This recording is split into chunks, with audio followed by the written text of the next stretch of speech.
పరిశుద్ధుడా, మహాగణుడా, మా గొప్ప దేవుడా, మీకు వందనాలు చెల్లిస్తూ ఉన్నాం నాయన. అద్వితీయ సత్యదేవుడా, మీకు వందనాలు స్తోత్రాలు చెల్లిస్తూ ఉన్నాము. మీ కృప, మీ కనికరమును బట్టి, మీ ప్రేమను బట్టి వందనాలు స్తోత్రాలు చెల్లిస్తూ ఉన్నాము ప్రభువా. దేవా, మీ ప్రేమ చేత మమ్మల్ని రక్షించుకొని ప్రభువా, నాయనా మీరు మాకు జీవం ఇచ్చారు ప్రభా. మీకు స్తోత్రాలు చెల్లిస్తూ ఉన్నాము ప్రభా. మీ ప్రశస్తమైన రక్తమును బట్టి వందనాలు, మీ గొప్ప నామమును బట్టి వందనాలు చెల్లిస్తూ ఉన్నాము. స్తోత్రాలు మా నాయన. మమ్మల్ని సజీవ లెక్కలో ఉంచినందుకు వందనాలు, స్తోత్రాలు చెల్లిస్తూ ఉన్నాం ప్రభా. మా జీవితాలలో మీరు చేసిన మేలులు, ఉపకారాలకి వందనాలు చెల్లిస్తూ ఉన్నాము తండ్రి. నైనా మాకు ఇచ్చిన ఈ శ్రేష్టమైన సమయమును బట్టి వందనాలు, స్తోత్రాలు చెల్లిస్తూ ఉన్నాం ప్రభా. నాయన ఇంతవరకు ప్రభా, నాయన దేవా, పాటలు పాడటం వలన ప్రభా మేము ఎంతగానో ఆదరించబడ్డాం ప్రభా. మీకు స్తోత్రాలు. ఆయన ప్రార్థించే వారిని బట్టి, పాటలు పాడే వారిని బట్టి వందనాలు చెల్లిస్తూ ఉన్నాం ప్రభా. స్తోత్రాలు. నాయన ఈ సమయం మందు ప్రభా, నాయన జయశ్రత్నమయ్య గారిని బట్టి వందనాలు చెల్లిస్తూ ఉన్నాము. స్తోత్రాలు నాయన. మీ దాసుని మీ సిలువ చాటున మరుగు చేసుకొని ప్రభా, మీ ఆత్మతో నింపి ప్రభా మా అందరితో మాట్లాడండి ప్రభా. వాక్య పరిచర్యలో మీ బలమైన హస్తాన్ని ప్రభా మీరు తోడుగా ఉంచండి ప్రభా. మాకు కావలసిన వాక్యాన్ని మీరు మాకు దయచేయమని ప్రార్థిస్తూ ఉన్నాం ప్రభా. నాయన తండ్రి, మీకు వందనాలు, స్తోత్రాలు చెల్లిస్తూ ఉన్నాం. వాక్యం ద్వారా నాయన మమ్మల్ని ఆదరించండి నాయన, మమ్మల్ని సరిచేయండి ప్రభా. మాకు బుద్ధి చెప్పమని ప్రార్థిస్తూ ఉన్నాం ప్రభా. మా లోపాలను సవరించమని ప్రార్థిస్తూ ఉన్నాము. మా దేవా, మీకు వందనాలు, స్తోత్రాలు చెల్లిస్తూ ఉన్నాం ప్రభా. దేవా, ముందున్న సమయాన్నంతటినీ మీరు దీవించండి ప్రభా. నాయన ప్రతి ఒక్కరిని మీరు ఉజ్జీవపరచండి దేవా. సహాయం చెయ్యండి ప్రభా. మీరే మహిమ ప్రభావాలు పొందుకోవలసిందిగా దేవ. జూమ్ చుట్టూ మీరు కంచి వేయండి తండ్రి. ఎటువంటి టెక్నికల్ ప్రాబ్లమ్స్ రాకుండా సహాయం చెయ్యండి ప్రభా. దీవించండి, ఆశీర్వదించండి. యేసుక్రీస్తు నామములో స్తుతించి అడిగి వేడుకొనిచున్నాము తండ్రి. Amen. Amen, amen. Hallelujah. Praise the Lord. Thank you so much అక్క. స్వరూపన్న ప్లీజ్ అన్న. Thank you Johnson. ఇప్పుడు వచ్చిన పరిశుద్ధులందరికీ దేవుని నామంలో వందనాలండి. ఈరోజు మనకు వాక్యాన్ని అందించడానికి దైవానుచిత్తముగా ఏర్పరచబడినటువంటి దైవజనులు, గౌరవనీయులు బ్రదర్ జేసురత్న కుమార్ అన్నయ్య గారు మనకు వాక్యాన్ని అందించడానికి సిద్ధంగా ఉన్నారండి. అన్నయ్య గారు అందరికీ సుపరిచితులేనండి. కొత్త వారి కోసం, సభా మర్యాద కోసం చిరు పరిచయం. అన్నయ్య గారిని పరిచయం చేయడం గౌరవంగా భావిస్తా ఉన్నాను. బ్రదర్ జేసురత్న కుమార్ అన్నయ్య గారు గుంటూరు వాస్తవ్యులు. వీరు లా విద్యా రంగంలో బహుగా రాణించడమే కాకుండా సంక్షోభంలో ఉన్న ప్రజలను ఆదుకున్నట్టుకు గాను అనునిత్యము తన ఉన్నత ఉద్యోగ వరమును సాధనముగా వాడుతున్నారు. దేవుని మరియు పొరుగు వారిని ప్రేమించినప్పుడు క్రీస్తును ఆదరిస్తూ మెట్రోపాలిటన్ మెజిస్ట్రేట్ గా సమర్థవంతంగా పనిచేయడం ఎంతైనా సాధ్యమే అని వారు నిరూపించారు. చట్టం మరియు న్యాయం గురించి వారికి ఉన్న దైవిక అవగాహన, దాని అనువర్తనంలో వారు కరుణతో కూడిన గ్రహింపులు, అవసరతలో ఉన్న అనేక మందికి గొప్ప ఆశీర్వాదం. గౌరవం జేసురత్న కుమార్ అన్నయ్య గారు, వారి సతీమణి గారు, గారులకు ఇద్దరు పిల్లలు మోజెస్ మరియు ఏంజెల్ ప్రస్తుతం వారి గుంటూరులో నివసిస్తా ఉన్నారు. అన్నయ్య గారి కుటుంబాన్ని దేవుడు దీవించిన విధానాన్ని బట్టి దేవునికి వందనాలు. వెల్కమ్ టు అన్నయ్య గారు, ప్లీజ్.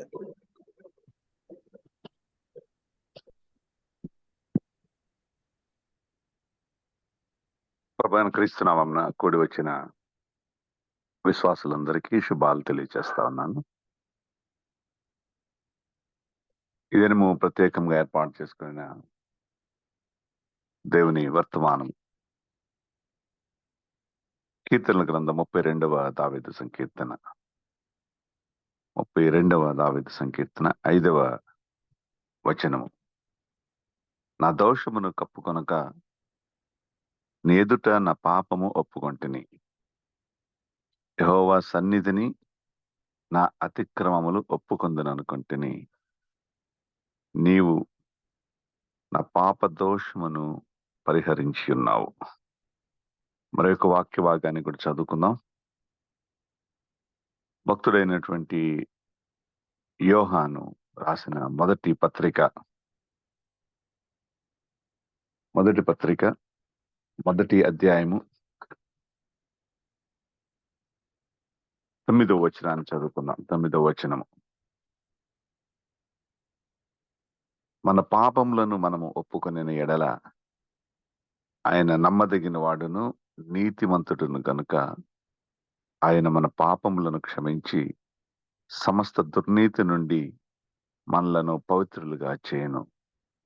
మనము పాపం చేయలేదని చెప్పుకొనిన ఎడల ఆయనను అబద్ధీకునిగా చేయువారమగుదుము, మరియు ఆయన వాక్యము మనలో ఉండదు. చిన్న ప్రార్థన చేసుకుందాం. స్తుతులకు ఆధారభూతుడా, మహోన్నతుడా, మీ ఘనమైన నామానికి మహిమ చెల్లిస్తూ ఉన్నా. మా జీవితాల్లో మీరు చేసినటువంటి ప్రతి మేలును జ్ఞాపకం చేసుకొని ఎవరి కాలమున మీకు మహిమ చెల్లిస్తున్నాం ప్రభువా. మేమందరము ఎక్కడెక్కడ వారము, కానీ మీ రక్తమును బట్టి మాకు సహోదరత్వాన్ని ఇచ్చారు. మీరు సిలువలో ప్రభువా మీ ప్రాణాన్ని అప్పగించి మమ్మలను మీ బిడ్డలుగా ఎన్నుకున్నారు. మీ విశ్వాసంలో నిలువబెట్టారు. మీ నిరీక్షణ మాకు ఇచ్చారు. మీకు వందనాలు. మీ వాక్యము ధ్యానించుచుండగా తండ్రి, మీ మెల్లనైన స్వరంతో మాతో మాట్లాడండి. మీరు మాట్లాడితే మా శరీరాలు, ఆత్మ, హృదయము నూతనపరచబడతాయి. మా వాక్కు వ్యర్థమవుతుంది, మీ వాక్కు ఫలిస్తుంది. అందును బట్టి మీ సన్నిధిలో ప్రార్థన చేస్తున్నాం ప్రభువా. మీ వాక్యాన్ని మా హృదయాలలో విత్తమని, అది ఫలించలాగిన సహాయం చేయమని ఈ ప్రార్థన మా రక్షకుడున్న క్రీస్తు చేసి పెట్టి వేడుకొని సమర్పిస్తున్నాము తండ్రి. ఆమేన్. మనం చదువుకున్నటువంటి 2 వాక్య భాగాలలో ఒక ప్రాముఖ్యమైనటువంటి అంశం ఏమిటంటే మన పాపములను మనము ఒప్పుకొనుట. ఇంగ్లీష్లో ఒక వర్డ్లో కన్ఫెషన్ అంటే మనకు అర్థమవుతుంది. కన్ఫెషన్ దేవుని సన్నిధిలో మన పాపములను మనము ఒప్పుకొనుట. బైబిల్ గ్రంథంలో అనేక మంది వారి పాపాలు ఒప్పుకున్నారు. కొందరు క్షమించబడ్డారు, కొందరు క్షమించబడలేదు. కొందరి ఒప్పుకోలు క్షమించబడింది, కొందరి ఒప్పుకోలు క్షమించబడలేదు. ఎటువంటి పాపపు ఒప్పుదల దేవుడు క్షమించాడు. ఎవరు పాపాన్ని ఒప్పుకుంటే వారిని రక్షణలోనికి నడిపించారు.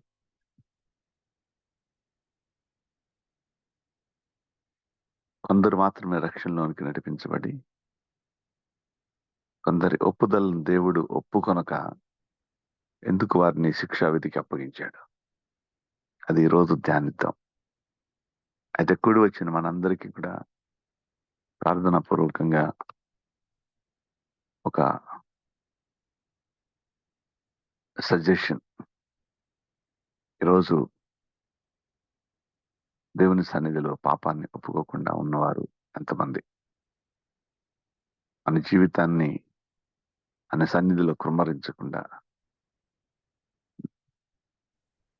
ఆయన సన్నిధిలో మన పాపాలను ఒప్పుకోకుండా వాక్యం వినటానికి, దేవుని సన్నిధిలో గడపటానికి మాత్రమే ఇష్టపడుతున్నటువంటి వారైతే ఈ ప్రత్యేక దినము ఆయన సన్నిధిలో మన పాపాలను ఒప్పుకొని ఆయన సన్నిధికి, తండ్రితో సదాకాలం ఉండేటువంటి ధన్యతలోనికి మనం నడిపింపబడాలని కోరుకుంటున్నాం. మనం అందరం కూడా పాపాలు ఒప్పుకుంటా ఉంటాం. అయ్యా తప్పు చేశా, క్షమించు. పాపం చేశాను, క్షమించు. అయితే ఈ ఒప్పుదలలో చాలా సార్లు మనమే సిన్సియర్గా ఉండమేమో. ఒక నావికుడు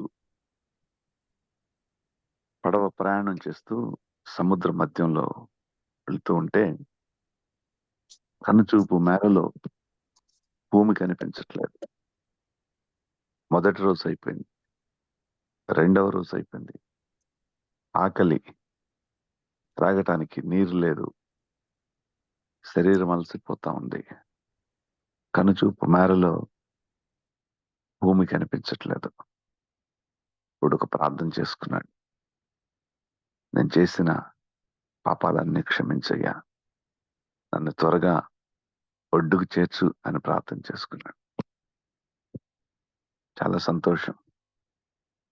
దేవునికి కూడా ఇటువంటి పాపపు ఒప్పుదల ఇష్టమే. ఎందుకంటే మనం చేసినటువంటి పాపాలను మనం ఒప్పుకుంటే ఆయన నమ్మదగిన వాడు, నీతిమంతుడు కనుక మన పాపాలను క్షమించి దుర్నీతి నుండి మనలను పవిత్రులుగా చేయడానికి ఆయన ఇష్టపడతా ఉన్నాడు. దాని కొరకే యేసయ్య శిలువ మరణాన్ని పొందాడు. దాని కొరకే యేసయ్య శిలువలో నలగగొట్టబడ్డాడు. మనలను పవిత్రులుగా చేయడానికే ఆయన పరిశుద్ధమైన రక్తాన్ని చిందించడానికి శిలువలో మేకులతో బిగించబడ్డాడు. ఆయన చిందించిన ప్రతి రక్తపు బిందువు మనలను పవిత్రులుగా చేస్తుంది. అయితే మనం పాపం చేయలేదని చెప్పుకుంటే ఆయన శిలువ రక్షణ మన జీవితంలో వ్యర్థమవుతుంది. మనం పాపం చేయనటువంటి వారిగా జీవిస్తూ ఉంటే దేవుని వాక్యం చాలా స్పష్టంగా హెచ్చరిస్తుంది. మనం వాక్యం వింటాం కానీ ఆ వాక్యము మనలో ఉండదు అని. కుడి వచ్చిన బిడ్డలందరూ జ్ఞాపకం తెచ్చుకున్నాం. వాక్యం వింటున్నాం కానీ వాక్యం మనలో నిలిచి ఉందా? వాక్యం వింటూ ఉన్నాము, ప్రతిదినం వింటూ ఉన్నాము, కానీ వాక్యం మనలో నిలిచి ఉండాలి అంటే మన అతిక్రమాలను మనం ఒప్పుకోవాలి అని పరిశుద్ధుడైన యోహాను తన మొదటి పత్రికలో చాలా స్పష్టంగా, భక్త కోటికి రాసినటువంటి పత్రిక అది, ఏ సంఘానికి రాసినటువంటి పత్రిక కాదు, భక్తులందరికీ రాసినటువంటి పత్రికలో వాక్యము మనలో నిలుచుండాలంటే మన అతిక్రమాలను మనం ఒప్పుకోవాలి. అయితే దేవుని సన్నిధిలో ఉన్నటువంటి మనము ఆయన అతిక్రమాలను ఒప్పుకొనకపోతే మనం ఏం చేస్తున్నామంటే ఆయన రక్షణను వ్యర్థం చేస్తూ ఉన్నాం. అయితే మనం ఒక వ్యక్తి గురించి ఆలోచిస్తా ఉన్నాం. ఆ పడవ ప్రయాణం చేస్తున్నటువంటి వ్యక్తి ఆ పాపం క్షమించయ్యా అని ప్రార్థన చేస్తున్నాడు. ఎప్పుడు ప్రార్థన చేస్తున్నాడంటే కనుచూపు మేరలో భూమి కనిపించట్లేదు, ప్రయాణించటానికి శక్తి అయిపోతా ఉంది, తాగటానికి నీరు లేని పరిస్థితుల్లో అయ్యా నా పాపం క్షమించు అని ప్రార్థన చేస్తా ఉన్నాడు. అయితే తన ప్రార్థన ఆలకించి యేసయ్య భూమికి చేర్చిన తర్వాత, ఒడ్డుకు చేర్చిన తర్వాత తన పాత జీవితం జీవించటం ప్రారంభించాడు. తన పాత జీవితం అప్పటి వరకు చేసిన ప్రార్థన మర్చిపోయాడు. తన పాపపు ఒప్పుదల మర్చిపోయి పాపం మరలా ప్రారంభించాడు. ఒక్కొక్కసారి మన జీవితాలు కూడా ఎలా ఉంటాయేమో. సమస్యలో ఉన్నప్పుడు కేకలు వేస్తూ ప్రార్థన చేస్తాం, ప్రతి నిమిషం ప్రార్థన చేస్తాం, ఇంకా ప్రార్థన గోపురాలకు కూడా ఫోన్ చేసి ప్రార్థన చేస్తూ ఉంటాం. పాపాన్ని ఒప్పుకోవడానికి ఇష్టపడతాం. ఆ సమయంలో నేను తప్పు చేశాను, ఇక నుంచి నీకు ఇష్టంగా ఉంటాను ప్రభువా, ఆ పాపం క్షమించి నన్ను ఒడ్డుకు చేర్చు అని ప్రార్థన చేస్తాం. ఒడ్డు దొరకనంత వరకు దేవుని సన్నిధిలో ఒప్పుకుంటూనే ఉంటాం పాపాన్ని. కానీ ఒడ్డున పడిన తర్వాత, ఒడ్డుకు చేరిన తర్వాత తిరిగి పాత జీవితాన్ని జీవించటం ప్రారంభిస్తాం. అంటే మన పాపపు ఒప్పుదలలో మన శరీరానికి సంబంధించి, మన సమస్యకు సంబంధించినటువంటి కారణమే గాని ఆత్మలో మార్పు లేకపోతే తిరిగి పాప జీవితంలోనికి వెళ్ళిపోతాం. తిరిగి పాత జీవితంలోనికి వెళ్ళిపోతాం. అందుకొరకే ఈ సంఘటన రాసిన తర్వాత ఒక పుస్తకంలో ఇంగ్లీష్‌లో చాలా చక్కటి కామెంట్ రాశారు. ఆ కామెంట్ ఏంటంటే, confess when there is a storm. Confess when there is a storm. And repeat when there is calm అని రాశారు. స్టార్మ్ ఉన్నప్పుడేమో అంటే పెద్ద తుఫాను రేగితే మన జీవితంలో పాపాన్ని ఒప్పుకుంటాము. తుఫాను తగ్గిపోయి ప్రశాంతమైనటువంటి జీవితం ఉంటే తిరిగి మన పాత జీవితాన్ని, మన పాప జీవితాన్ని కొనసాగించడానికి ఇష్టపడుతూ ఉంటాం. ఈ విధంగా ఇప్పటికీ ఎన్నిసార్లు మనము దేవుని సన్నిధిలో మన పాపాన్ని ఒప్పుకొని ఉంటాము. సమస్యలు ఉన్నప్పుడు ప్రతిసారి కూడా ఒప్పుకుంటాం. సమస్య తీరిపోగానే తిరిగి పాత జీవితాన్ని ప్రారంభిస్తాం. కన్ఫెషన్, ఒప్పుదల ఎటు వెళ్ళిపోతుందో తెలియదు. తప్పులు మరలా ప్రారంభిస్తాం. ఒక చిన్న రీసెర్చ్ వర్క్ చేయడానికి ఒక డాక్టర్ గారు దాదాపు 1000 మంది చనిపోయే సమయంలో మీకు హోప్ లేదు, చాలా సీరియస్‌గా ఉంది, మీ హెల్త్ ఇష్యూ, మీ హెల్త్ ప్రాబ్లం చాలా సీరియస్‌గా ఉంది అని డాక్టర్ ఒక 1000 మందితో చెప్పి వారితో వారి పాపపు ఒప్పుదల ప్రార్థన చేయించారంటే డాక్టర్ గారు. ఈ 1000 మంది కూడా హాస్పిటల్‌లో డెత్ బెడ్ మీద ఉన్నప్పుడు మా పాపం క్షమించయ్యా, మా పాపం క్షమించయ్యా అని ప్రార్థన చేశారు. అయితే డాక్టర్ ఒక ఎస్సేలో రాసినటువంటి, ఒక ఆర్టికల్‌లో రాసినటువంటి విషయం ఏంటంటే, ఈ 1000 మందిలో బ్రతికిన వారిలో కేవలం 3 మాత్రమే రక్షణలోనికి నడిపించబడ్డారని రాశారు. 1000 మందిలో 3 మాత్రమే రక్షణలోనికి నడిపించబడ్డారు. అంటే డెత్ బెడ్ మీద ఉన్నప్పుడు నా పాపం క్షమించు అని ప్రార్థన చేస్తాం. చుట్టూ తుఫాన్ రేగినప్పుడు నా పాపం క్షమించయ్యా అని ప్రార్థన చేస్తాం. అంటే మన ఉద్దేశము మన పాపం క్షమించబడటం కాదు, మన చుట్టుముట్టినటువంటి తుఫాను పోవాలి అనేది ఉద్దేశం. కానీ మన కన్ఫెషన్‌లో సిన్సియర్ హార్ట్ లేదు. డెత్ బెడ్ మీద ఉన్నప్పుడు అనారోగ్యం నుంచి బయటపడాలి అనే ఆలోచనే కానీ రిపెంటెన్స్ ఉన్నటువంటి హృదయం కాదు. ఈరోజు మనలో కూడా సమస్యలన్నీ చుట్టుముట్టినప్పుడు, సుడిగుండంలో ఉన్నప్పుడు, మునిగిపోతా ఉన్నప్పుడు అయ్యా నా పాపం క్షమించు అని ప్రార్థన చేసుకొని దేవుడు ఒడ్డుకు చేర్చిన తర్వాత తిరిగి పాత జీవితాన్ని కొనసాగించేటువంటి వారిగా ఉన్నామేమో. ఈ వాక్యము మనందరికీ దేవుని చేత హెచ్చరిక. How sincere your confession. మనం దేవుని సన్నిధిలో పాపాన్ని ఒప్పుకుంటే ఏ కారణం చేత ఒప్పుకుంటున్నామో, మనం ఏం కోరుకొని పాపాన్ని ఒప్పుకుంటున్నామో దేవునికి తెలుసు. డెత్ బెడ్ మీద ఉంటే ఆరోగ్యాన్ని కోరుకొని పాపాన్ని ఒప్పుకుంటున్నాం. సమస్యలు చుట్టుముట్టినప్పుడు సమస్యల నుంచి బయటపడటానికి మన పాపాన్ని ఒప్పుకుంటా ఉన్నాం.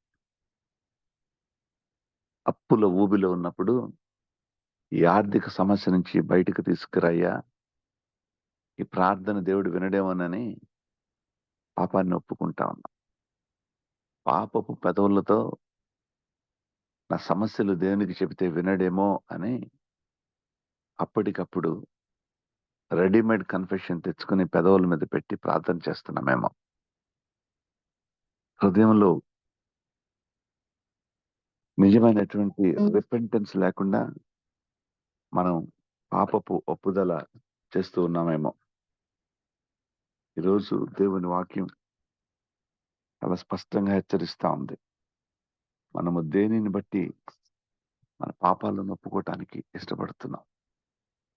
దావీదు మహారాజు బత్షెబాతో పాపం చేసిన తర్వాత 51వ దావీదు సంకీర్తనలో ఇలా రాస్తూ ఉన్నాడు, దేవా నీ కృప చొప్పున నన్ను కరుణించుము, నీ వాత్సల్య బాహుళ్యము చొప్పున నా అతిక్రమములను తుడిచివేయము, నా దోషము పోవునట్లు నన్ను బాగుగా కడుగుము, నా పాపము పోవునట్లు నన్ను పవిత్రపరచుము, నా అతిక్రమములు నాకు తెలిసే ఉన్నవి, నా పాపము ఎల్లప్పుడూ నా ఎదుట ఉన్నది, నీకు కేవలము నీకే విరోధముగా నేను పాపము చేసి ఉన్నాను, నీ దృష్టి ఎదుట నేను చెడుతనం చేసి ఉన్నాను.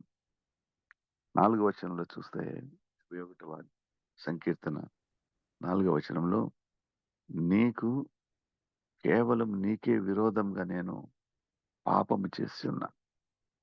ఇది దావీదు కన్ఫెషన్. ఈ కన్ఫెషన్ ఒప్పుదల అనేది విరిగి నలిగిన హృదయంలో నుండి రావాలి. మన సమస్యలను బట్టి చేసేటువంటి పాపపు ఒప్పుదల మనలను రక్షణలోనికి నడిపించదు. విరిగి నలిగిన హృదయంతో దేవుని సన్నిధిలో మన హృదయాన్ని కుమ్మరించి మన ఆత్మీయ స్థితిని బట్టి ఆయన సన్నిధిలో ప్రార్థిస్తే మనం దేవుని సన్నిధిలో చేసినటువంటి పాపపు ఒప్పుదల మనల్ని రక్షణలోనికి నడిపిస్తుంది.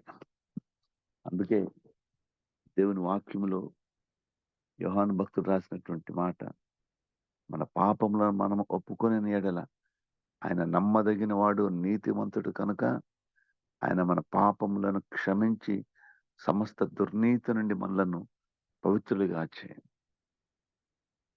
ఒకసారి మన పాపపు ఒప్పుదల ఎలా ఉండాలి అంటే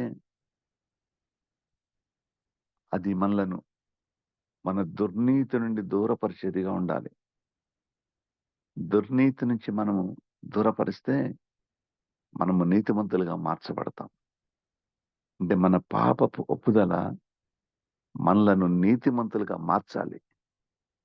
ఈరోజు పదవులతో చేసేటువంటి పాపపు ఒప్పుదల దుర్నీతిని మన నుండి దూరపరచదు. మనము నీతిమంతులుగా మార్చబడము. అందుకొరకే విరిగి నలిగిన హృదయంతో ఆయన సన్నిధిలో మన పాపాలను ఒప్పుకోవాలి. ఆయన నమ్మదగిన వాడు, ఆయన నీతిమంతుడు కాబట్టి మనలను నీతిమంతులుగా చేయడానికి ఇష్టపడుతున్నాడు. బైబిల్ గ్రంథం అంతా ధ్యానిస్తే ఒకే ఒక్క ఆలోచన. ఈ ఆలోచన ఏంటంటే తండ్రి అయిన దేవుడు నీతిమంతుడు కాబట్టి ఆయన సన్నిధిలో ఉండాలి అంటే, సదాకాలం ఆయన సన్నిధిలో ఉండాలి అంటే మనము కూడా నీతిమంతులుగా మార్చబడాలి. ఆయన పరిశుద్ధుడు కనుక మనము పరిశుద్ధతలోనికి మార్చబడాలి. ఎప్పుడు మనము పరిశుద్ధతలోనికి మార్చబడతామో, ఎప్పుడు మనము నీతిమంతులుగా మార్చబడతాము అంటే మన పాపములను విరిగి నలిగిన హృదయంతో ఆయన సన్నిధిలో ఒప్పుకుంటే ఆయన నమ్మదగిన వాడు నీతిమంతుడు కాబట్టి మన పాపాలను క్షమిస్తాడు. అంటే కన్ఫెషన్, పాపపు ఒప్పుదల మనలను పాపము నుండి రక్షించాలి. పాపపు ఒప్పుదల ఎలా ఉండాలి అంటే ఆయన నుండి క్షమాపణ పొందుకునేటువంటి పాపపు ఒప్పుదల కలిగినటువంటి వారిగా ఉండాలి. Confession when there is a Storm, repeat when it is com. అంటే మన జీవితాల్లో సమస్యలు వచ్చినప్పుడు చేసేటువంటి పాపపు ఒప్పుదల విరిగి నలిగిన హృదయం నుంచి వచ్చేటువంటి పాపపు ఒప్పుదల కాదు. ఆ సమస్య నుంచి బయటపడటానికి మనం పడే హడావుడి ఈ పాపపు ఒప్పుదల. దేవుని వాక్యంలో చూసినట్లయితే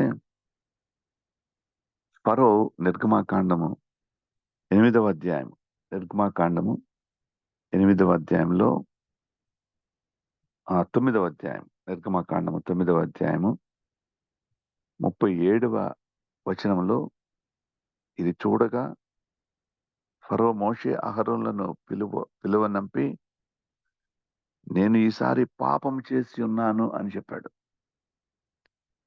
ఫరో కన్ఫెషన్ ఇది. నేను పాపము చేసి ఉన్నాను అని ఫరో చెప్తా ఉన్నాడు. 9వ అధ్యాయం 22వ వచనం నుండి 35వ వచనం వరకు చదువుకుంటే ఫరో ఎటువంటి పాపపు ఒప్పుదల చేశాడో ఇప్పుడు మనం చదువుకున్నటువంటిది కూడా అదే. Confession when there is a storm, repeat when there is calm. 22వ అధ్యాయంలో దేశమంతటి పైన వడగండ్లు కురిపించాడు యెహోవా దేవుడు.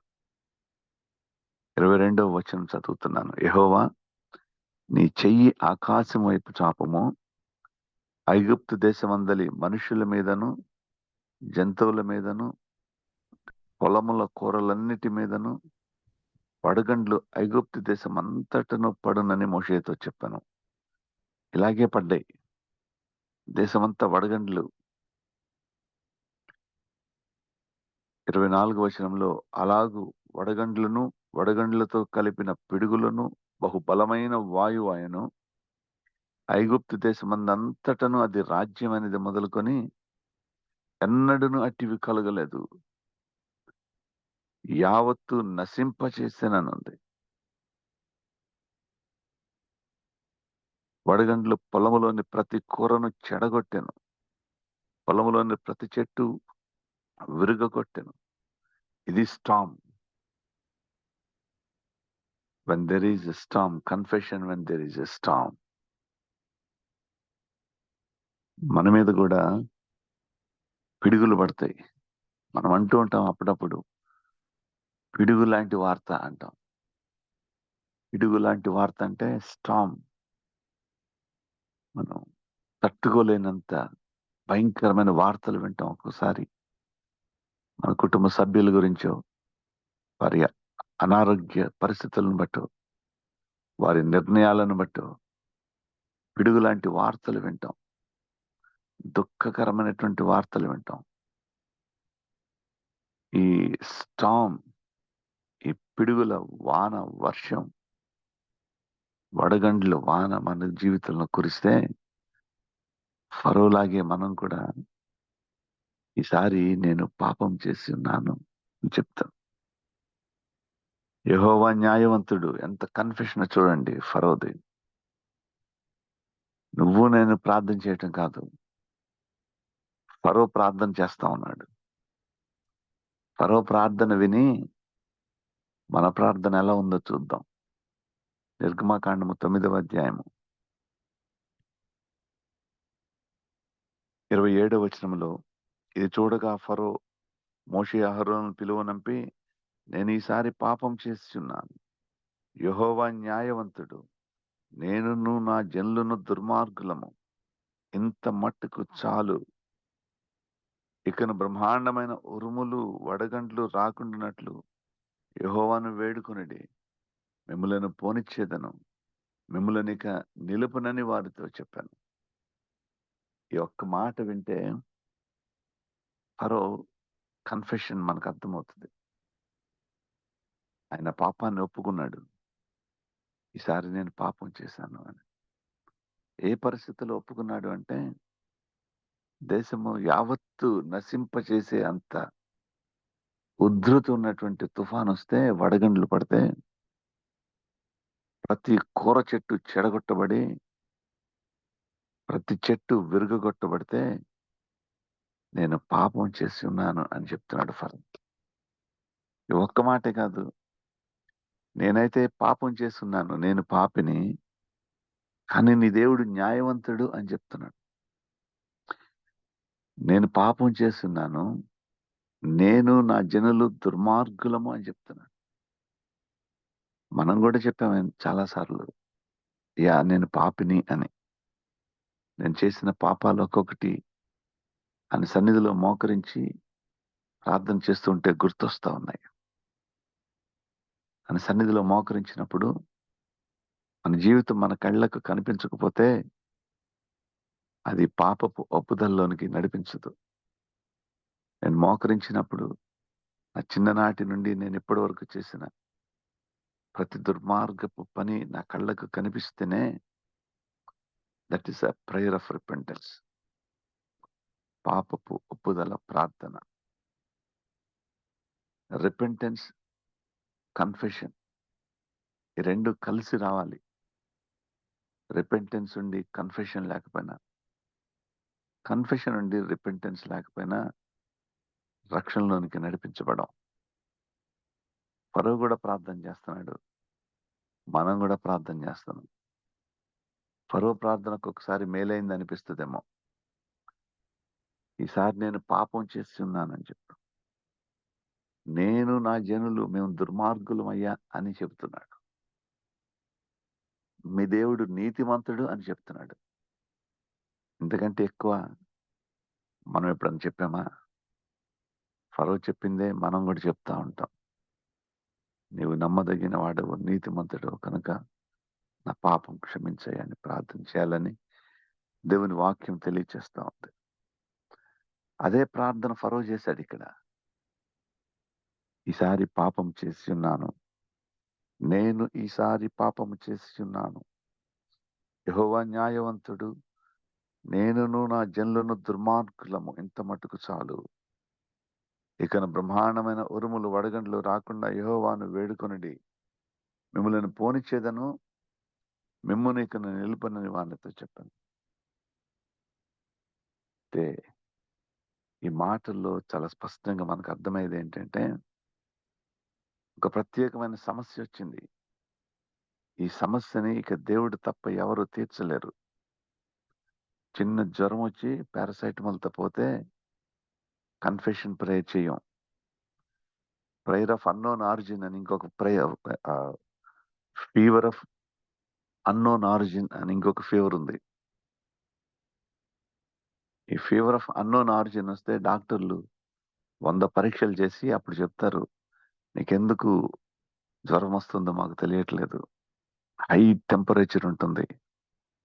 పారాసైటమాల్ ఎంత వాడినా ఆ జ్వరం టెంపరేచర్ కంట్రోల్ కావటం లేదు. రీజన్ మాకు తెలియట్లేదంటే దాన్ని మెడికల్ టర్మినాలజీలో ఫీవర్ ఆఫ్ అన్నోన్ ఆరిజిన్. ఏ కారణం చేత తెలియదంటే పారాసైటమాల్తో తగ్గిపోయే జ్వరానికి ప్రార్థన చేయం, కన్ఫెషన్ ఉండదు. కానీ ఫీవర్ ఆఫ్ అన్నోన్ ఆరిజిన్కి మాత్రం కన్ఫెషన్ ప్రేయర్ ఉంటుంది. అయ్యా నేను చేసిన పాపాలు క్షమించు, నేను దుర్మార్గుడినే అని. ఆ ప్రార్థనగాను ఇప్పుడు ఫరో చేసిన ప్రార్థనకి తేడా ఉండదు. ఒకవేళ కష్టాలు మనల్ని చుట్టుముట్టినప్పుడు, ఫరో దేశమంతా వడగండ్లు పడినట్లు మన జీవితం మొత్తం కూడా వడగళ్లతో నింపబడి పిడుగులతో భయపెడుతూ ఉంటే ఫరో ప్రార్థన చేస్తాం, గొప్ప ప్రార్థన చెయ్యం. ఫరో దేవుణ్ణి నీతిమంతుడు అంటున్నాడు. ఫరో ఒప్పుకుంటా ఉన్నాడు, నేను పాపం చేస్తున్నానని.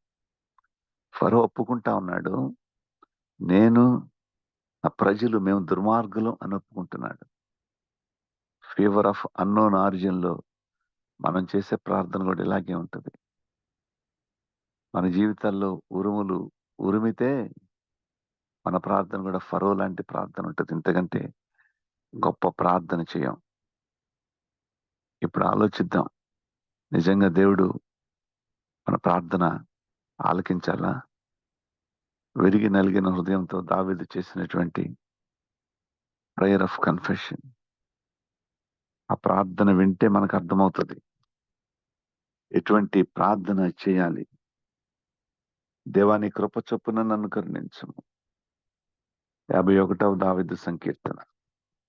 దేవాని కృప చొప్పున నన్ను కరుణించుము, నీ వాత్సల్య బాహుళ్యము చొప్పున నా అతిక్రమాలను తుడిచివేయము, ఆ దోషము పోనట్లు నన్ను బాగుగా కడుగుము. ఇందుకొరకు కన్ఫెషన్. దేవుని సన్నిధిలో పాపాన్ని ఎందుకు ఒప్పుకోవాలి అంటే, మనం ఒప్పుకుంటే ఆయన నీతిమంతుడు కాబట్టి దుర్నీతి నుండి మనలను క్షమించి సమస్త దుర్నీతి నుండి మనలను పవిత్రులుగా చేస్తాడు. మనల్ని పవిత్రులుగా చేయటానిక, మన పరిస్థితులు సరిచేయటానిక మనం ప్రార్థన చేస్తుంది. మన సమస్యలు సరిచేసుకోవటానికి అప్పటికప్పుడు రెడీమేడ్ కన్ఫెషన్స్ చేస్తున్నామేమో. కానీ దావీదు మహారాజు చేసేటువంటి ప్రార్థన ఏమిటంటే, దేవా నీ కృప చొప్పున నన్ను కరుణించు, నీ వాత్సల్య బాహుళ్యం చొప్పున నా అతిక్రమాలను తుడిచివేయి. ఇంక నేను ఎప్పుడు పాపం చేయకుండా ఉండినట్లు నన్ను తుడిచివేయి. నా దోషము పోవునట్లు నన్ను బాగుగా కడుగుము, నా పాపము పోవునట్లు నన్ను పవిత్రపరచుము. నా అతిక్రమములు నాకు తెలిసి ఉన్నవి, నిజమే. ఒకవేళ మన అతిక్రమాలు మనకి కనిపించకపోతే మన కన్ఫెషన్ హాఫ్ హార్టెడ్ కన్ఫెషనే, పెదవుల నుంచి వచ్చేటువంటి పాపపు ఒప్పుదల మాత్రమే. నా దోషములు, నా అతిక్రమాలు నాకు కనిపిస్తా ఉన్నాయి. నా పాపం ఎల్లప్పుడూ నా ఎదుటున్నది. నేనెంత పాపం చేశానో నా కళ్ళ ముందు కనిపిస్తూ ఉంటే ఆ పాపాన్ని సంపూర్ణంగా తుడిచివేసి సమస్త దుర్నీతి నుండి నన్ను పవిత్రంగా చెయ్యి అని చేసేటువంటి ప్రార్థన 51వ దావీదు సంకీర్తన. దావీదు చేసిన ప్రార్థన. నీ ఎదుట నేను చెడుతనం చేసి ఉన్నాను. ఈ మాటే ఫరో కూడా చెప్పాడు, నేను ఆ జనులు అందరం కూడా దుర్మార్గులం అని చెప్తున్నాడు. దావీదు మహారాజు పాపము క్షమించబడింది, ఫరో ప్రార్థన దేవుడు ఆలకించలేదు. ఈరోజు మన ప్రార్థన ఎటువంటిది? 51వ దావీదు సంకీర్తన ప్రార్థన లేక నిర్గమాకాండము 9వ అధ్యాయంలో చేసినటువంటి ఫరో ప్రార్థన లేకుంటే ఫరో పలుకుల ఎటువంటి కన్ఫెషన్ మంది? 5వ వచనంలో అయితే, నేను పాపంలో పుట్టినవాడను, పాపంలోనే నా తల్లి నన్ను గర్భం ధరించను, నీవు నా అంతరంగమున సత్యము కోరుచున్నావు. అ ట్రూత్ఫుల్ కన్ఫెషన్ దేవుడు కోరుకుంటా ఉన్నాడు. అంతరంగంలో సత్యము అంటే అ ట్రూత్ఫుల్ కన్ఫెషన్. 51వ దావీదు సంకీర్తన, it is a truthful confession. అని నిర్గమాకాండంలో ఉన్నటువంటి ఫరో confession, it's not a truthful confession, but it is a confession to escape the storm. తన దేశం మీదకి వచ్చినటువంటి ఉరుములను మెరుపులను తప్పించుకోవటానికి తన పెదవులతో చేసినటువంటి కన్ఫెషన్ అది. 10వ వచనాన్ని 51వ అధ్యాయము 10వ వచనంలో, దేవా నా యందు శుద్ధ హృదయము కలుగ చేయము, నా అంతరంగములో స్థిరమైన మనస్సును నూతనముగా పుట్టించము. స్థిరమైన మనసు, అస్థిరమైన మనసు అంటే confession before when there is a storm, confession when there is a storm, repeat when it is calm. అంటే మనస్సు స్థిరంగా లేదు, హృదయంలో శుద్ధి లేదు. హృదయ శుద్ధి లేనటువంటి ప్రార్థన అది. అందుకొరకే నా హృదయమందు నా యందు శుద్ధ హృదయం కలుగు చెయ్యి, నా అంతరంగములో స్థిరమైన మనస్సును నూతనముగా పుట్టించు. ఫరోకు స్థిరమైన మనస్సు లేదు. ఆయన పాపం చేస్తా ఉన్నానని, ఈసారి నేను పాపం చేసి ఉన్నాను, నేను నా జనులను దుర్మార్గులము, నీ దేవుడు నీతిమంతుడు అని చెప్పాడు. కానీ ఇది స్థిరమైన మనసుతో చేసినటువంటి పాపపు ఒప్పుదల కాదు. కారణం ఏంటంటే 34వ వచనాన్ని చూద్దాం. నిర్గమకాండము 9వ అధ్యాయము 34వ వచనంలో, అయితే ఫరో వర్షమును వడగండ్లను ఉరుములను నిలిచిపోవట చూచి అతడును అతని సేవకులను ఇంకా పాపం చేయుచు తమ హృదయములను కఠినపరుచుకున్నది. తుఫాన్ అయిపోయింది, సమస్య అయిపోయింది, జీవితం మళ్ళా నార్మల్గా వచ్చేసింది. ఎంత నార్మల్గా వచ్చిందంటే అతడును అతని సేవకులను ఇంకా పాపం చేయుచు తమ హృదయములను కఠినపరుచుకున్నది. జాగ్రత్తగా ఉండాలి. అవసరాన్ని బట్టి దేవుని సన్నిధిలో పాపపు ఒప్పుదల చేస్తే అవసరం తీరిన తర్వాత మన హృదయం ఇంకా కఠినపరచబడుతుంది. ఇక దేవుని వైపు చూడం. నా సమస్య తీరిపోతే దేవుని వైపు చూడం. నిజమైన పాపపు ఒప్పుదల శుద్ధ హృదయాన్ని కలుగజేస్తుంది, స్థిరమైన మనస్సును కలుగజేస్తుంది. ఒకవేళ స్థిరమైన మనస్సు ఇప్పటి వరకు మనలో లేకపోతే మన ఒప్పుదల ఫరో ఒప్పుదల లాంటిదే. 34 వచనంలో, అయితే ఫరో వర్షము వడగండ్లు ఉరుములు నిలిచిపోవట చూచి, అంటే confession when there is a storm అన్నాం కదా, ఇప్పుడు స్టామ్ అయిపోయింది, ఉరుములు మెరుపులు నిలిచిపోయినాయి. Repeat when it is calm అన్నాం కదా. అందుకే ఫరో అతని సేవకులు ఇంకా పాపం చేయుచు తమ హృదయములను కఠినపరచుకునేది అని రాయబడింది. సమస్య ఏంటంటే పాపం తిరిగి చేయకుండా శుద్ధ హృదయం పొందుకోకుండా మనము తిరిగి పాపం చేసి కఠినపడినటువంటి హృదయాన్ని కలిగి ఉంటాం, ఎటువంటి పాపపు ఒప్పుదల చేస్తాం. కాబట్టి దేవుని సన్నిధిలో ఉన్న మనం జ్ఞాపకం పెట్టుకోండి. 51వ దావీదు సంకీర్తనలో శుద్ధ హృదయము, స్థిరమైన హృదయము, శుద్ధ హృదయము, స్థిరమైన హృదయము దేవుడు మనకివ్వాలని పాపాన్ని ఒప్పుకోవాలి. ఫరో అక్కడితో ఆగిపోలేదు, మళ్ళా మొదలైంది సమస్య.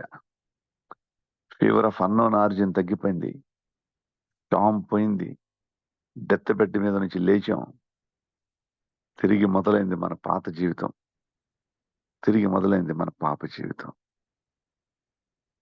కఠినమైన హృదయం అని దేవుని వాక్యంలో రాయబడి ఉంది. ఫరో హృదయం ఇంకా కఠినమైపోయింది. పాపపు ఒప్పుదల తరువాత కఠినమైన హృదయం అంటే ఇప్పుడు ఇంకొకసారి మనం కూడా ఒప్పుదలలో చేస్తాం.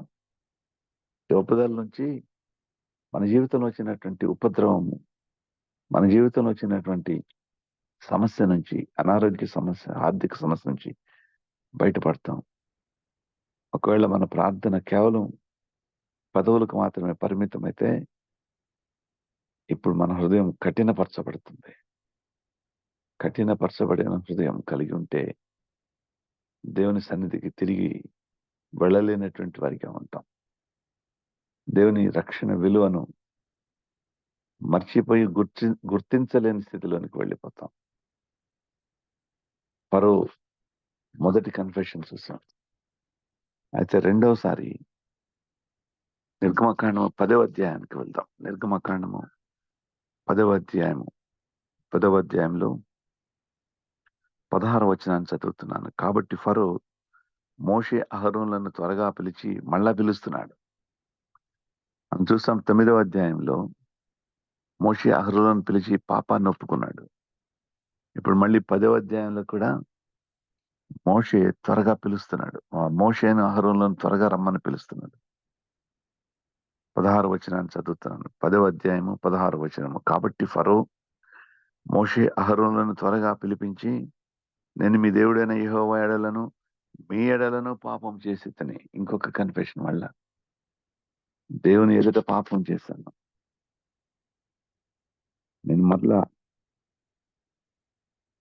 నేను మీ ఎదుటను దేవుని ఎదుటను పాపం చేశాను. మీరు దయచేసి ఈసారి మాత్రమే నా పాపము క్షమించి మీ దేవుడైన యెహోవా నా మీద నుండి ఈ చావు మాత్రం తొలగించమని ఆయనను వేడుకొనుడి అన్నాను.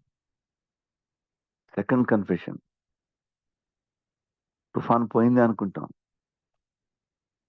తుఫానులు సముద్రం మీద అలలను సృష్టించినటువంటి దేవుడు మన జీవితంలో తుఫాను రేపగలడు. తుఫానుని నెమ్మది చేయగలడు.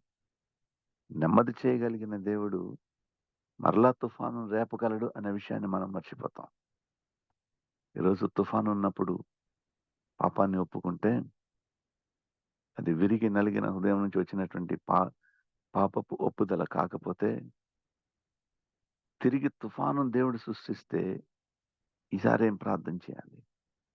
ఫరో అయితే మళ్ళీ అదే ప్రార్థన చేస్తున్నాడు. నేను మీ దేవుడైన యెహోవా ఎడలను మీ ఎడలను పాపం చేసితిని. అప్పుడెందుకు పాపాన్ని ఒప్పుకున్నాడు అంటే, దేశమంతా వడగండ్లు పడి మనుషులనేమి జంతువులనేమి బయటనున్నది యావత్తు నశింప చేసిన కాబట్టి పాపాన్ని ఒప్పుకున్నాడు. వడగండ్లు పొలములో ప్రతి కూరను చెడగొట్టింది కాబట్టి పాపాన్ని ఒప్పుకున్నాడు. ప్రతి చెట్టును విరగగొట్టింది కాబట్టి తుఫాను పాపాన్ని ఒప్పుకున్నాడు. ఇదంతా 9వ అధ్యాయంలో పాపం ఒప్పుకున్నాడు. మోషే అహరోనులు ప్రార్థన చేశారు. తుఫాను నిలిచిపోయింది. 33వ వచనంలో రాయబడి ఉంది. 9వ అధ్యాయం 33వ వచనంలో, మోషే ఫరోను విడిచి ఆ పట్టణం నుండి బయలు వెళ్లి యెహోవా వైపు తన చేతులు ఎత్తినప్పుడు ఆ ఉరుములను వడగండ్లను నిలిచిపోయాను. వర్షము భూమి మీద కురియుట మానెను. తుఫాను ఆగిపోయింది. అతడును అతని సేవకులు ఇంకా పాపం చేసి తమ హృదయం కఠినపరుచుకుంది.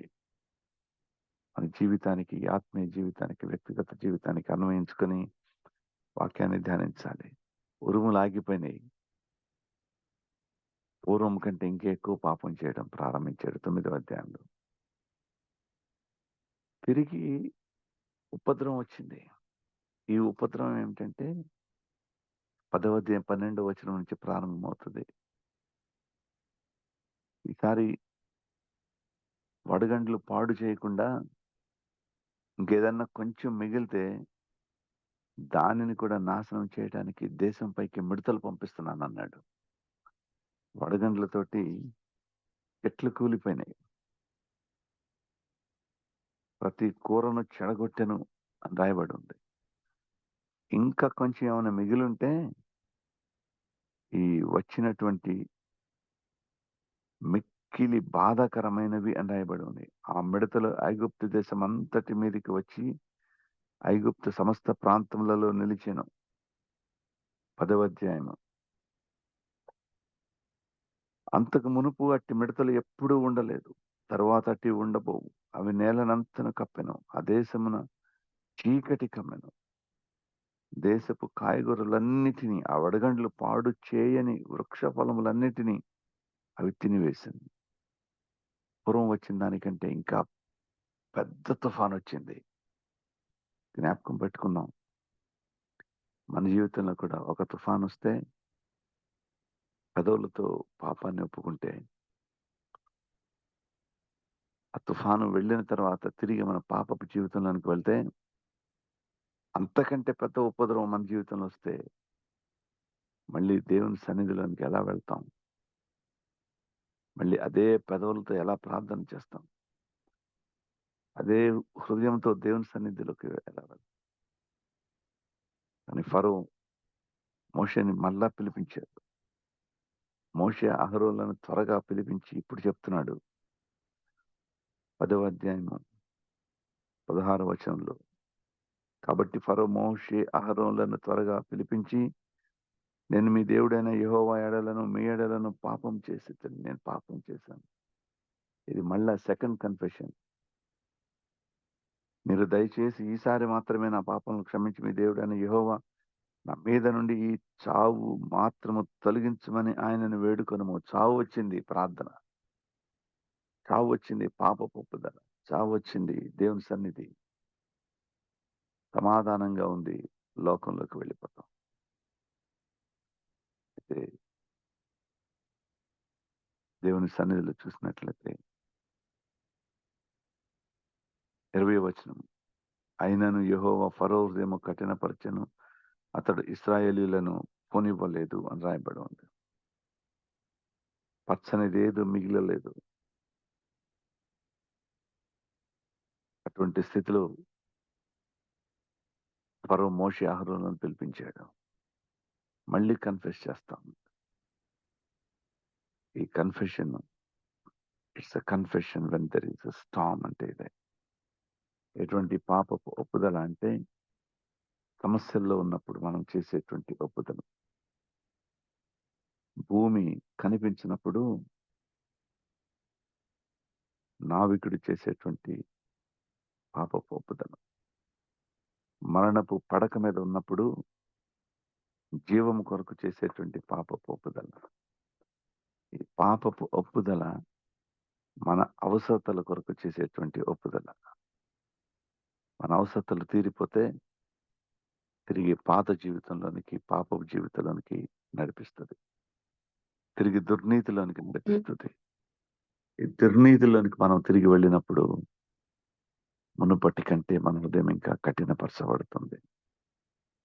ఎందుకు దేవుడు ఫరో హృదయాన్ని కఠినపరచెను అని రాసింది అని అనుకుంటా ఉంటే చాలా మంది అడుగుతారన్నా, ఫరో హృదయాన్ని దేవుడేగా కఠినపరిచింది, వాక్యంలో అదే రాసింది.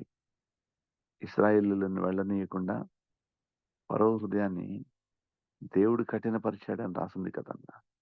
దేవుడు మెత్తపరచలేదేంటి అనుకుంటాను. దేవుడు మెత్తపరిచే హృదయము, కఠినపరిచే హృదయం మాటను మనం జ్ఞాపకం పెట్టుకోవాలి. విరిగి నలిగిన హృదయంతో దేవుని సన్నిధిలో మనం ప్రార్థిస్తే, మన పాపాన్ని మనం ఒప్పుకుంటే ఆయన సమస్త దుర్నీతి నుండి మనలను పవిత్రులుగా చేస్తాడు. ఎందుకు ఫరో హృదయం కఠినపరచబడింది అని రాయబడి ఉంది అంటే, తిరిగి పాపంలోనికి పడిపోతే మన ఆత్మీయ జీవితం కూడా కఠినపరచబడుతుంది. ఈ పాఠం ఫరో జీవితం నుంచి మనం నేర్చుకోవాలి. ఒకసారి దేవుని సన్నిధిలో పాపపు ఒప్పుదల ప్రార్థన చేస్తే తిరిగి పడిపోతే హృదయం కఠినపరచబడుతుంది. పాపానికి అలవాటైనటువంటి హృదయం పాపం నుండి తనంతట తాను బయటకు రాలేనటువంటి స్థితిలోనికి వెళ్ళిపోతా ఉంది. అందుకొరకే దుర్నీతి చేత సత్యమును అడ్డగించు మనుషులను దేవుడు వారి అతిక్రమములకు, వారి పాపమునకు వారిని అప్పగించాడని రాయబడి ఉంది. ఎవరైనా వారి పాపానికి దేవుడు వారిని అప్పగించాడు అంటే ఫరో వలె హృదయాన్ని కఠినమైనటువంటి మనసు కలిగి ఉంటే, కఠినపరచబడిన మనసు కలిగి ఉంటే వారు పాపానికి అప్పగించబడతాడు. రోమీయులకు రాసిన పత్రిక 1వ అధ్యాయంలో చాలా స్పష్టంగా రాయబడి ఉంది. దేవుడు వారిని వారి పాపమునకు అప్పగించానని. వారెవరంటే దుర్నీతి చేత సత్యాన్ని అడ్డగించేటువంటి మనుషులు. మన రిపెంటెన్స్ లో సత్యం ఉండదు, మన పాపపు ఒప్పుదలలో సత్యం లేదు. అప్పుడు మనం దుర్నీతిలో కొనసాగుతాం. ఎప్పుడైతే మన పాపాలను మన దేవుని సన్నిధిలో విరిగి నలిగిన హృదయంతో వేడుకుంటామో అప్పుడు ఆయన దుర్నీతి నుండి మనలను పవిత్రులుగా చేస్తాడు. ఫరో కన్ఫెషన్ మనం చూస్తాం. దేవుని సన్నిధిలో ఉన్నటువంటి మనము ఫరో కన్ఫెషన్ చూస్తాం. నిజమే, అనేక మంది దేవుని సన్నిధిలో కన్ఫెస్ చేస్తా వచ్చారు. బాలాము, సంఖ్యాకాండం 22వ అధ్యాయము 34వ వచనంలో బాలాము కూడా తన అతిక్రమాలను, తన పాపాన్ని ఒప్పుకున్నాడు. సౌలు 1 సమూయేలు గ్రంథం 15వ అధ్యాయం 24వ వచనంలో ఐ హావ్ సిన్డ్ అని చెప్తా ఉన్నాడు. ఐ హావ్ సిన్డ్, నేను పాపం చేసి ఉన్నాను అని చెప్తాను. ఆకాను కూడా నేను దొంగతనం చేశానని చెప్పాడు. ఐ హావ్ సిన్డ్ అని చెప్పాడు. కానీ రక్షింపబడలేదు. యెహోషువ 7వ అధ్యాయం 20వ వచనంలో నిజమే, రక్షణకు నడిపించని పాపపు ఒప్పుదల, రక్షణకు నడిపించని పాపపు ఒప్పుదల ఎంత భయంకరమైనటువంటి ఆత్మీయ స్థితి అండి. రక్షణకు నడిపించని పాపపు ఒప్పుదల. అయితే ఒక అద్భుతమైనటువంటి పాపపు ఒప్పుదల తప్పిపోయిన కుమారుడు చేసినటువంటి పాపపు ఒప్పుదల చూడాలి. లూకాసు వార్త 15వ అధ్యాయం 18వ వచనంలో నేను లేచి ఎక్కడి నుంచి లెగవాలి అంటే పాపపు జీవితం నుండి లెగవాలి. కూర్చొని ఉన్నాం, అక్కడే కూర్చొని ఉంటాం.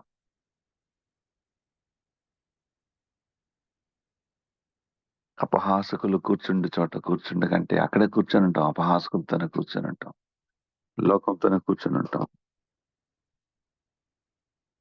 15వ అధ్యాయము లూకాసు వార్త 15వ అధ్యాయము 18వ వచనంలో, నేను లేచి నా తండ్రి యొద్దకు వెళ్ళి, తండ్రి, నేను పరలోకమునకు విరోధముగాను నీ ఎదుటను పాపము చేసి తిని, ఇక మీదట నీ కుమారుని అనిపించుకున్నటకు యోగ్యుడను కాను.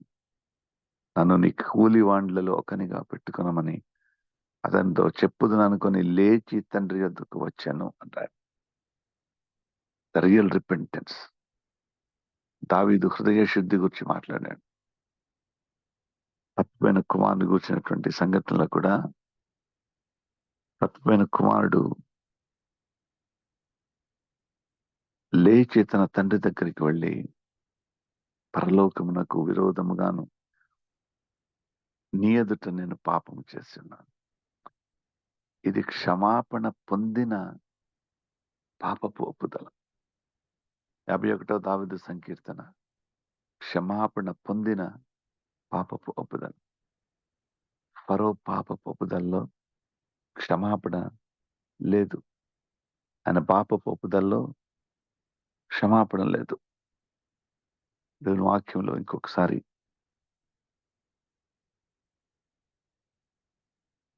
మత్తయి సువార్త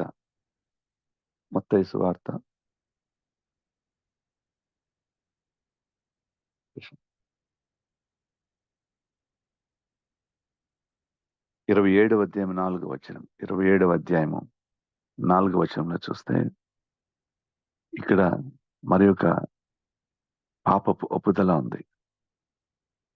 3వ వచనం చదువుకుందాం. 27వ అధ్యాయం 3వ వచనం నుంచి, అప్పుడు ఆయనను అప్పగించిన యూదా ఆయనకు శిక్ష విధింపబడగా చూచి పశ్చాత్తాపపడి ఆ 30 వెండి నాణ్యములు ప్రధాన యాజకుల యొద్దకును పెద్దల యొద్దకును మరలా తెచ్చి, నేను నిరపరాధ రక్తమును అప్పగించి పాపము చేసి తిని అని చెప్పాను. నేను పాపం చేశాను. ఈ పాపపు ఒప్పుదల ఎవరిది అంటే యూదా చేసిన పాపపు ఒప్పుదల. అయితే ఈ పాపపు ఒప్పుదలలో క్షమాపణ ఎందుకు లేదు అంటే ఇది నిరీక్షణ లేని ఒప్పుదల అని చెప్పారు. నిరీక్షణ లేని ఒప్పుదల. నిరీక్షణ కలిగిన ఒప్పుదల అయితే ఉరిపెట్టుకొని చనిపోడు. నిరీక్షణ లేని ఒప్పుదల. నిరీక్షణ కలిగిన ఒప్పుదల అయితే నేను పాపాన్ని క్షమించమని అడిగాను కాబట్టి సిలువలో ఆయన నేను అప్పగించిన నా కొరకు ఆయన చిందించిన రక్తం ద్వారా నాకు రక్షణ ఉన్నది అనేటువంటి నిరీక్షణ యోధాకు లేదు కాబట్టి ఉరి పెట్టుకొని చనిపోయాడు. తను ఒక మాట చెప్పాడు, నేను నిరపరాధ రక్తమును అప్పగించి పాపము చేసి తిని అని చెప్పాడు. ఇది కూడా కన్ఫెషనే. నేను పాపం చేశాను, యేసయ్యను అప్పగించి నేను పాపం చేశాను. ఈ కన్ఫెషన్ విరిగి నలిగిన హృదయం నుంచి వచ్చింది కాదు. ఇది నిరీక్షణ లేని ఒప్పుదల. ఈరోజు మనం ఎటువంటి ఒప్పుదలను కలిగి ఉన్నాం? ఎటువంటి ఒప్పుదల చేస్తాం? సమస్యలు వచ్చినప్పుడు, తుఫాన్లు వచ్చినప్పుడు పదవులతో చేసేటువంటి ఒప్పుదల, లేక విరిగి నలిగిన హృదయంతో దావీదు విరిగి నలిగిన హృదయంతో తప్పిపోయిన కుమారుడు చేసినటువంటి పాపపు ఒప్పుదల. మన పాపములను మనం ఒప్పుకునే ఎడల ఆయన నమ్మదగిన వాడును నీతిమంతుడును కనుక ఆయన మన పాపములను క్షమించి సమస్త దుర్నీతి నుండి మనలను పవిత్రులుగా చేయి. ప్రార్థన చేసుకుందాం. స్తుతులకు ఆధారభూతుడు అయిన తండ్రి, మహోన్నతుడ, మీ ఘనమైన నామానికి మహిమ చెల్లిస్తూ మీ పాత సంతకు వస్తున్నాం.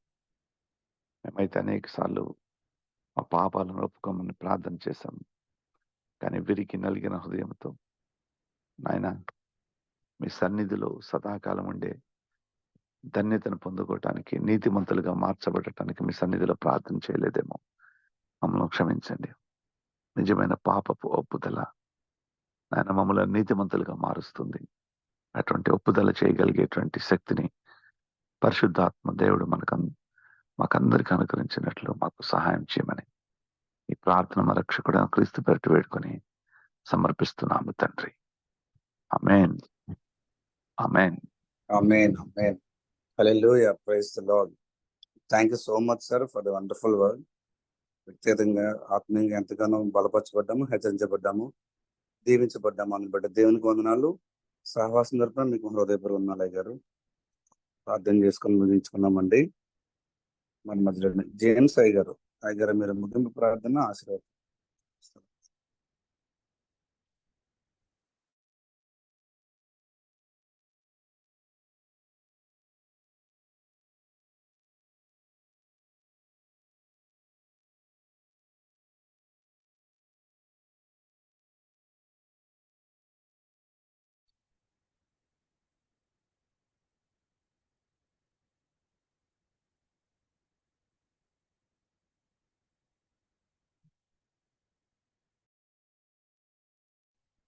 ప్రార్థన.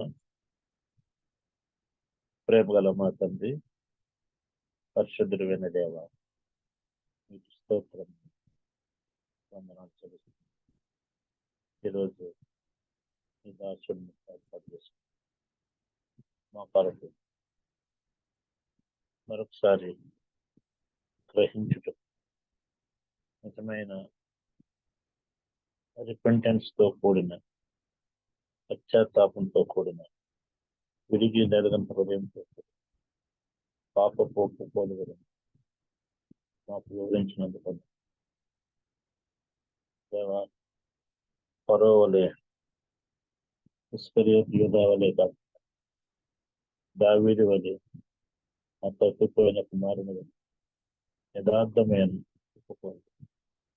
ఆ స్టార్ను ఉన్నప్పుడు కాదు, అది పోయి పామైనప్పుడు కాదు, ఏదో శిక్ష వస్తుందని భయంతో కాదు, కలవరి సెలవు వైపు చూస్తూ మా పాపంలో ఒప్పుకొని విడిచిపెట్టేవారు, యథార్థమైన మార్పును పొందేవారు. 51వ కీర్తనలో దావీదు ఒప్పుకున్నట్టుగా మేము కూడా అలాంటి ఒప్పుకోలు ప్రార్థన హృదయపూర్వకంగా చేయటం, ఈ యుద్ధ నుండి క్షమాపణ ఎల్లప్పుడూ పొందుకుంటూ కృప చూపించమని ప్రార్థిస్తున్నాం. దేవా, వివరణ కొరకు నీకు స్తోత్రాలు చెల్లిస్తున్నాం.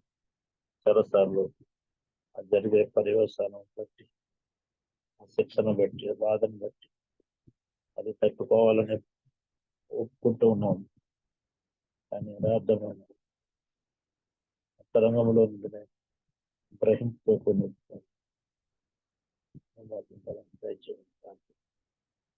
ఈరోజు పాల్గొన్న ప్రతి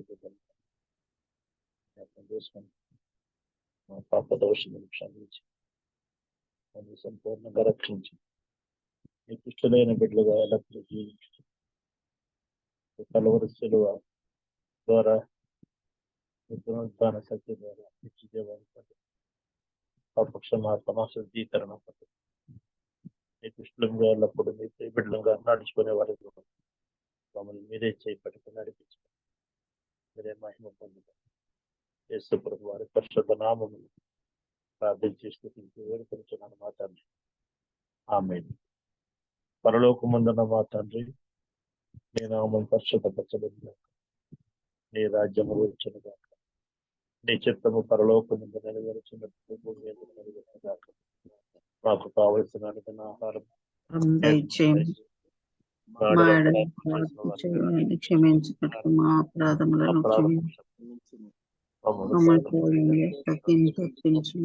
ఎందుకంటే రాజ్యం, శక్తి, మహిమ తండ్రి అయిన దేవుని ప్రేమ, ప్రభువైన యేసుక్రీస్తు వారి యొక్క కృప, పరిశుద్ధాత్మ సహాయం మనందరికీ ఎల్లప్పుడూ తోడైంది గాక. Amen. Amen. Amen. Amen. Hallelujah. Praise the Lord. Thank you so much అయ్యగారు. జేమ్స్ అయ్యగారికి సహవాసం తరపున ప్రత్యేక వందనాలు తెలియజేస్తున్నాము. కూడి వచ్చిన ప్రతి ఒక్కరు వందనాలండి. ప్రతిరోజు సేమ్ లింక్ ద్వారా జాయిన్ అవ్వాల్సిన కూర్చున్నామండి. మనం 3 o'clock ప్రేయర్ స్టార్ట్ చేసుకున్నాము. దయచేసి గమనించవలసిన కూర్చున్నాము. అందరికీ వందాలండి. రేపటి దినం తిరిగి కలుసుకుందాము. Have wonderful day. ప్రెసిడెంట్ అందరికీ థ్యాంక్ యూ ఆల్.